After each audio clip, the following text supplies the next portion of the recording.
This tutorial will show you how to use a program called Wordle to create a word cloud. First, we'll open up a new tab in a browser. We'll type in Wordle.net, and that will take us to our Wordle site. A word cloud, you've probably seen them many places. There are a few examples right here. Basically, you paste in a bunch of text and Wordle will create a word cloud for you, and the words will be weighted based on how many times each word is used. So let's make one and you'll see how it works. Just click on Create, and you have a couple of choices here. It says paste in a bunch of text and click Go, or you can actually paste in the URL of a blog or a website and get a Wordle as well.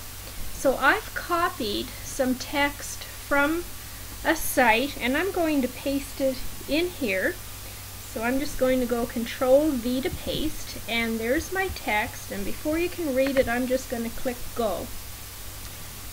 And Wordle is creating my word cloud. Now that may be a little hard to read all sideways. Let me make this a little smaller.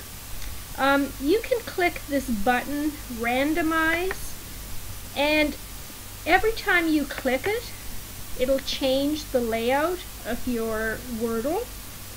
So this could be used in many ways. Maybe in a classroom you could paste in essays and answers. You could convert a sonnet or a book and paste it right in a Wordle.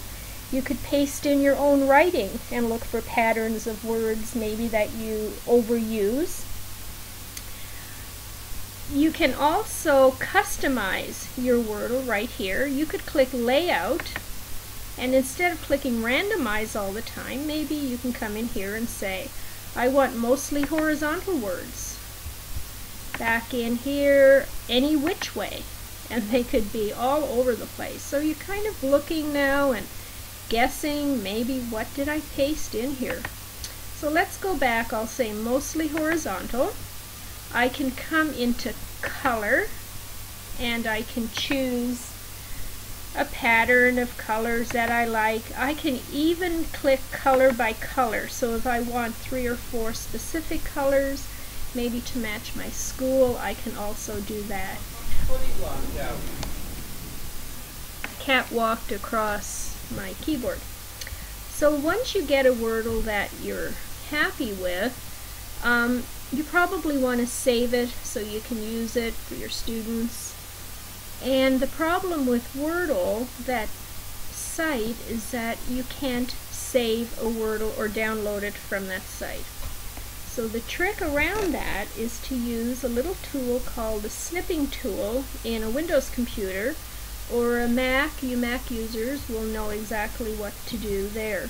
I'm going to click on the snipping tool, and that will give me a chance to take an image. It will crop my Wordle exactly where I want it. I'll get the same amount of white space, top, bottom, and the sides here. And okay, where did my snipping tool go? I did snip that.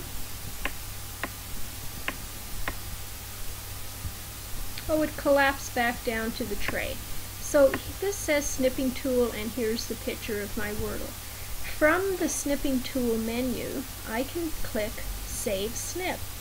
So if I click on this, I can choose where I want to save it. So for now, I'll just put it on my desktop, which has way too many things saved to it. And I will say word cloud from Wordle. I'll save it as a JPEG, or I can click the drop down menu and pick a different format. Click Save, and now I can close this, and here's my Wordle. So now looking at the Wordle, what do you think this Wordle is about? This could be used in a history class, this one. And it is the Star Spangled Banner. You can further customize. So The word Star Spangled here, that kind of gives it away. So before you snip your Wordle, you can click on some of these words. So this Star Spangled, I'm going to do a right click and say remove that word. So now it's a little, maybe harder to figure out what that's about. Okay? A good one to put in too is the Gettysburg Address or the Constitution for a history class. So that's Wordle. And again, don't forget the little randomize button down here, or just customize it yourself. So I hope you enjoyed this video, and there are videos on YouTube on how to use the snipping tool if you're interested in that.